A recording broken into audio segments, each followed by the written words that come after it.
한 번 더 인사하겠습니다. 새해 복 많이 받으세요.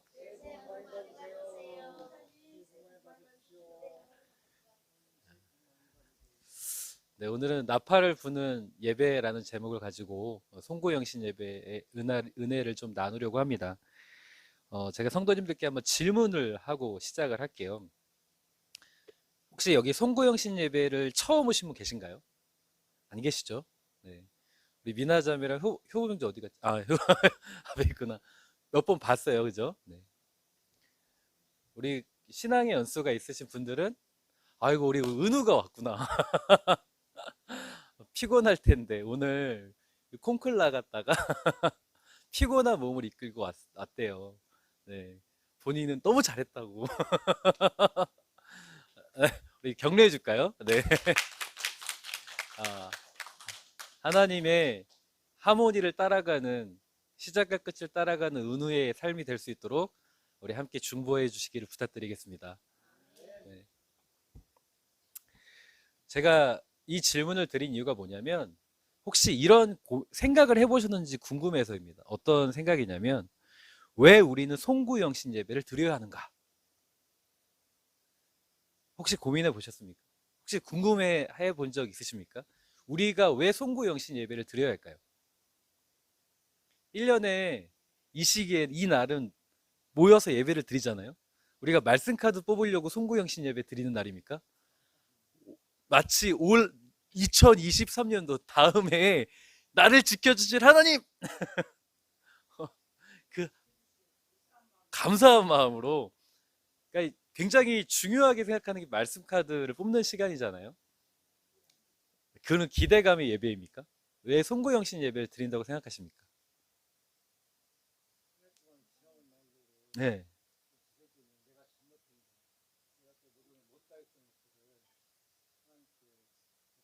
아, 다 들으셨나요? 전혀 공감하지 않으시는 듯한 박방기 집사님께서 제가 하고 싶은 이야기를 사실 다 하셨습니다. 송구영신 예배를 드린 이유가 바로 말씀하신 바와 전 일맥상통하다고 생각을 합니다. 한 해 동안 우리를 지켜주신 하나님께 감사함과 동시에 우리가 그 하나님을 의지하지 못했던 부분들에 대해서 진정한 회개를 하는 시간. 제가 성경적으로 우리가 송구영신 예배를 왜 드려야 하는가라는 그 궁금증에 대해서 함께 좀 말씀을 좀 나눌게요. 레위기 23장 24절 우리 말씀 노트는 주보 뒤쪽에 있습니다. 자, 우리 다 같이 함께 읽도록 하겠습니다. 시작. 이스라엘 자손에게 말하여 이르라.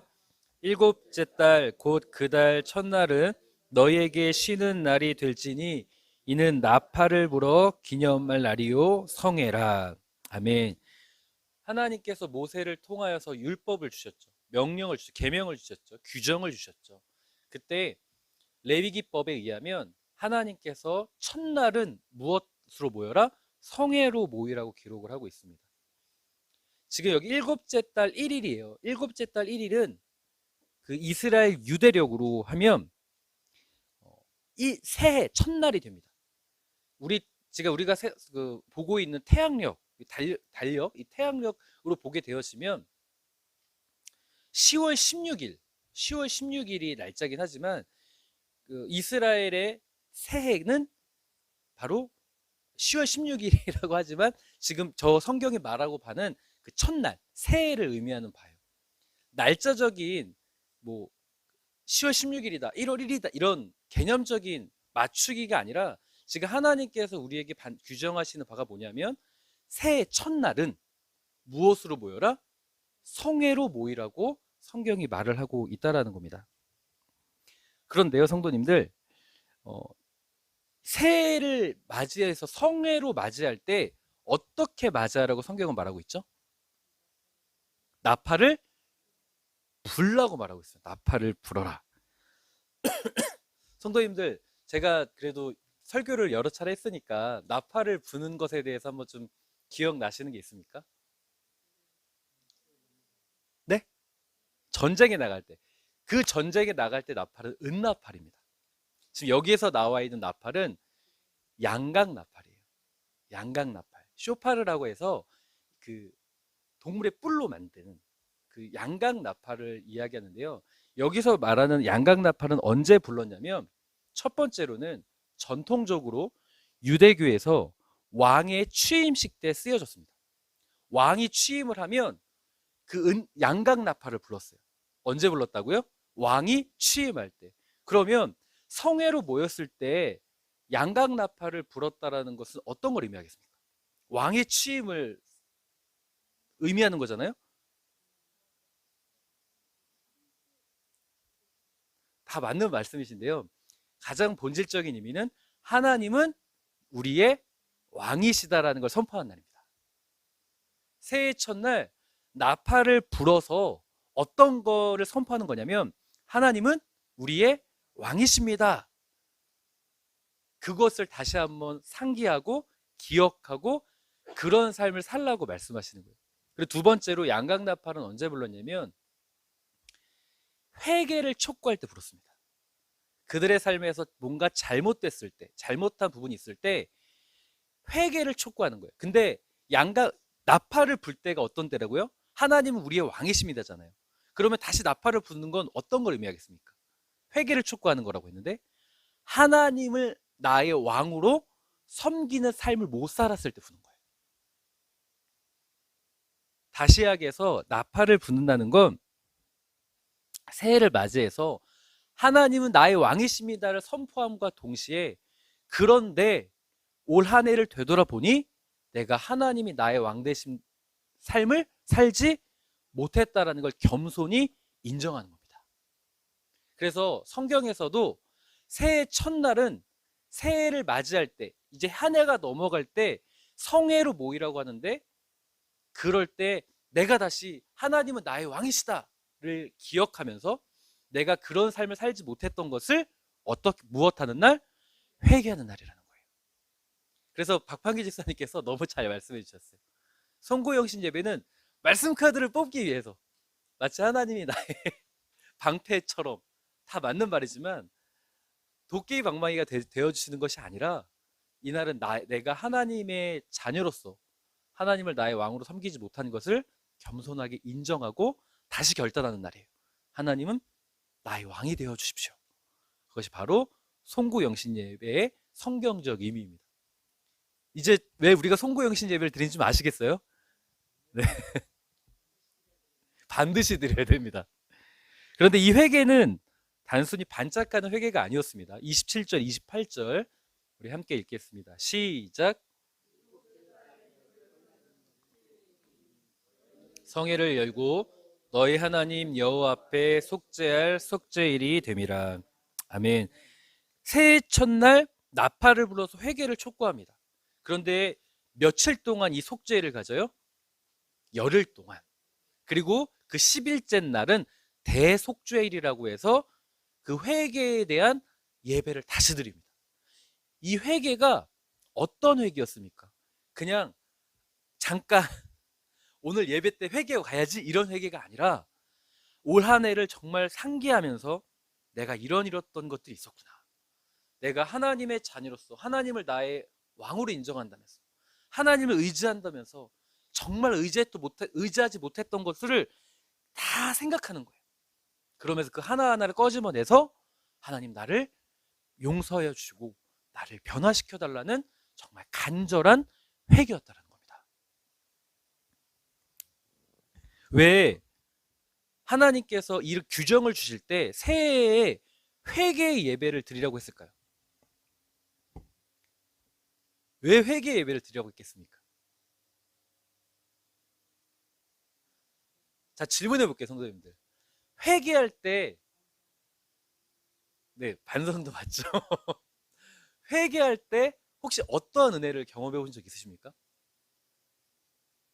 회개한 자에게는 어떤 은혜가 주어지냐면 다시 그렇죠. 하나님의 자녀로 살아갈 힘과 능력이 주어집니다.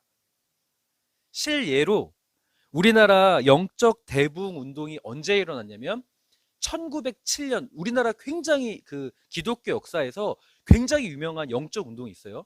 1907년 평양 대부흥 운동이라고 정말 술집들이 문을 닫았고요. 모든 이들이 막 하나님을 만나고 우리나라에 정말 전무후무한 영적 대부흥이 있었던 적이 있습니다. 그 1907년 그 영적 대부흥이 언제 시작되냐면 새해 첫날 신년 집회 회개 때 시작됐습니다. 그리고 우리 감리교 창시자인 존 웨슬리 목사님이 언제 하나님 앞에 다시 세계는 나의 교구다 결단을 했냐면 새해 첫날 회개 집회 때 결단하셨어요. 왜 하나님께서 새해를 맞이할 때 우리에게 회개를 촉구하시는가라고 한다면 수많은 신앙의 선배들의 삶을 돌아보아도 우리가 하나님 한 해를 회개함으로 마무리할 때 그 다음에 다시 하나님의 강한 임재 가운데 강한 은혜 가운데 살아갈 수 있는 힘과 능력을 공급받기 때문입니다. 하나님은 그것을 우리에게 선물로 주고 싶으신 거예요. 우리를 너무나 사랑하셔서 우리가 잘못했지만 다시 회개함을 한다면 하나님은 다시 하나님의 자녀로 우리에게 힘과 능력을 주길 원하신다는 것을 꼭 믿으셨으면 좋겠습니다. 그래서 저는 이 송구영신 예배의 의미답게 오늘 성도님들과 함께 회개하는 시간을 좀 갖고 싶어요. 그래서 제가 이거를 다 나눠드렸습니다. 펜이랑 이 종이를 다 나눠드렸어요. 보고 계신가요? 대체 이게 뭔가 하셨을 거예요. 설교가 마쳐지게 되면 전 성도님들과 함께 이 종이에 우리가 버려야 할 것, 하나님을 왕으로 섬기지 못했던 내가 여전히 세상을 더 쫓았던 부분들에 대해서 정말 아무도 보여주지 마시고 나하고 하나님만 아는 거예요. 그것을 기록해 보고 그걸 붙잡고 하나님 나에게 이것이 있었습니다. 이것이 있었습니다. 나를 변화시켜 주십시오라고 정말 간절한 마음으로 회개를 촉구하셨던 그 하나님의 명령 앞에 오늘 설 수 있는 송구영신 예배가 되었으면 참으로 좋겠습니다. 그래서 오늘 본문의 말씀을 보면 출애굽기 23장 31절에 하나님께서 이러한 분명한 경고를 하십니다. 출애굽기 23장 31절 다시 함께 읽겠습니다. 시작.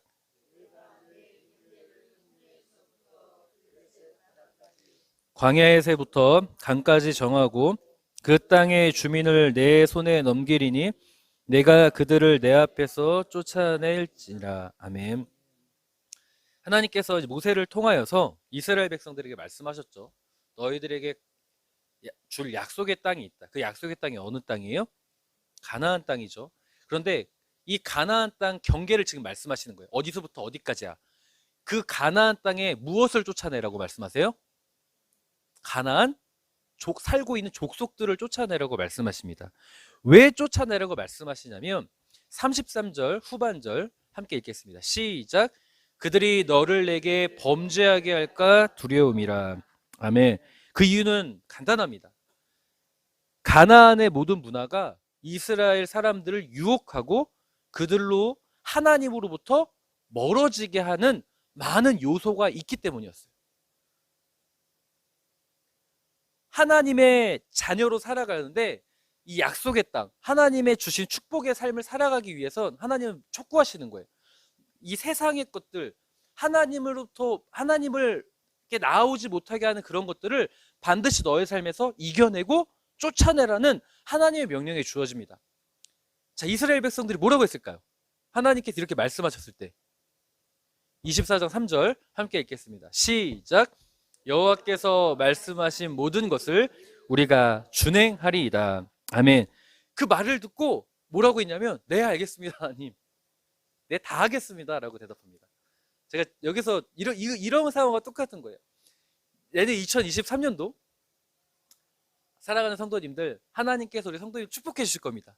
그러니 정말 하나님만을 신뢰하고 하나님만 의지하십시오. 뭐라고 대답하시겠습니까? 아멘 하시겠죠.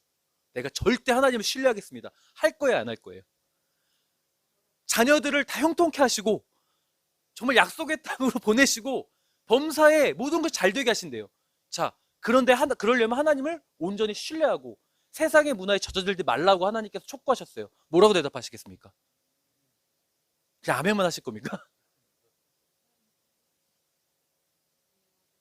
대충 대답하시겠습니까? 그 정도로 하나님 축복해 주겠다는데 네, 정말 그런 삶을 살겠습니다. 제가 그렇게 살겠습니다. 하나님, 제가 무슨 일이 있어도 하나님 배신하지 않겠습니다. 하시겠습니까? 안 하시겠습니까? 대답이 이렇게 작으십니까? 간 보고 하실 겁니까? 다 그런 대답 분명히 하실 거예요. 그런데 이스라엘 백성들의 삶이 어땠습니까? 여호수아 11장 22절 함께 읽겠습니다. 시작. 이스라엘 자손의 땅에는 아낙 사람들이 하나도 남지 아니하였고 가사와 가드와 아스도데만 남았더라. 아멘. 여호수아가 어떤 이야기예요? 가나안 땅을 정복하는 이야기 아닙니까? 그 가나안 땅을 정복해요. 약속의 땅을 주시겠으니 정말 그 가나안 사람들과 소통하지 말고 정말 하나님만을 바라보고 하나님만을 신뢰하는 삶을 살아라. 네, 그 축복을 저는 갖고 싶습니다. 자신 있게 대답했지만 정작 가나안 사람들을 남겨둡니다. 왜 남겨둘까요? 전쟁을 치르다 보면 지칠까요, 안 지칠까요? 지치겠죠. 또 전쟁의 포로가 됐어요. 그럼 그 사람들이 꽤 쓸만해 보일까요, 안 쓸만해 보일까요? 쓸만해 보이겠죠. 우리의 삶과 너무 똑같아요. 우리가 작년 송구영신 예배 때 결단했을 거예요. 말씀 카드 딱 받아서 진짜 하나님 신뢰하고 너는 내게 부르짖으라. 정말 부르짖고 하나님을 신뢰하라. 사람의 마음으로 계획할지라도 나의 걸음을 인도하신 하나님이시다. 저와 아멘하고 정말 그렇게 살겠습니다 했지만 딱 우리의 삶이 여호수아 11장 22절의 삶과 똑같습니다. 왜냐하면 하나님을 신뢰한다고 하지만 내 뜻대로 되지 않을 때가 얼마나 많아요. 힘들 때가 얼마나 많아요. 지치는 거예요. 전쟁을 치르다 보면 지치잖아요. 피곤하잖아요. 마찬가지로 우리가 살아가다 보면 힘들거든요. 하나님을 신뢰한다고 하지만 힘들고 지치거든요. 지친다는 이유로 포기하고요. 또 세상이 그 가나안 땅의 것들이 꽤 좋거든요. 하나님을 예배해야 되는 거, 하나님을 우선해야 되는 거 아는데 내 상황이 더 먼저거든요. 왜냐하면 그게 필요하니까. 제가 내일 말씀에도 나누겠지만 우리가 그 끝까지 안 가봤어 그래요. 끝까지 가보면 강성하여지는 그 은혜를 경험할 수 있는데 내가 스스로 포기하는 거예요. 그래서 은혜를 경험하지 못하는 거예요. 하나님을 신뢰한다고 하는데 축복받겠다고 알겠다고 하면서 스스로 지치거나 힘들거나 괴롭거나 염려되거나 아니면 그게 나에게 좋거나 라는 많은 다양한 이유로 가나안의 족속들을 남겨둡니다. 제가 예전에 한번 이 설교한 적 있죠, 성도님들. 여호수아 11장 설교하면서 한번 질문해 볼까요? 자, 여기 보면 지명이 3개가 나와요. 가사와 가드와 아스돗에 있어요. 아낙 자손들, 가나안 사람들을 남겨두었을 때 성경은 의도적으로 밝히죠. 어디와 어디와 어디? 가사와 가드와 아스돗. 가사에서 나오는 인물이 누가 있을까요? 네? 네? 네? 자신 있게 틀리셔도 돼요. 자신 있게 대답하십시오. 골리앗이요? 땡입니다. 가사는 사사기 16장에 삼손을 유혹했던 들릴라가 탄생한 곳입니다. 가사는 누가 나왔냐면 들릴라가 나왔어요. 남겨두었을 때 가사에 누가 나왔냐면 들릴라가 나왔고요. 가드에서 누가 나왔냐면 여기가 골리앗입니다. 가드에서는 골리앗이 나와요. 아스돗에서는요. 누가 나올까요? 아스돗에 누가 나오지 않고요. 사무엘상 4장을 보면 이스라엘이 블레셋과 전쟁할 때 하나님의 법궤를 빼앗기는 곳이 아스돗입니다. 하나님의 법궤를 빼앗겠다라는 건 이스라엘 역사에서 가장 치욕적인 날이에요. 법궤가 곧 무엇이었죠? 하나님의 임재였거든요. 하나님이 진 것처럼 느껴지는 날이에요. 자, 보세요, 성도님들. 내가 하나님을 신뢰한다고 하지만 여전히 가나안의 것들을 남겨두면요, 내 스스로 어떻게 느껴지냐면 하나님이 진 것처럼 느껴지는 상황도 와요. 왜 하나님은 나를 응답해 주지 않으시지? 아니요. 하나님을 신뢰하기로 했다면 끝까지 신뢰했어야죠.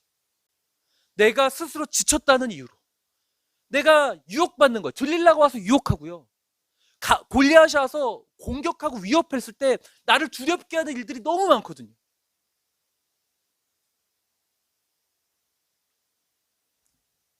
성도님들, 우리가 딱 이스라엘 백성들 아닙니까?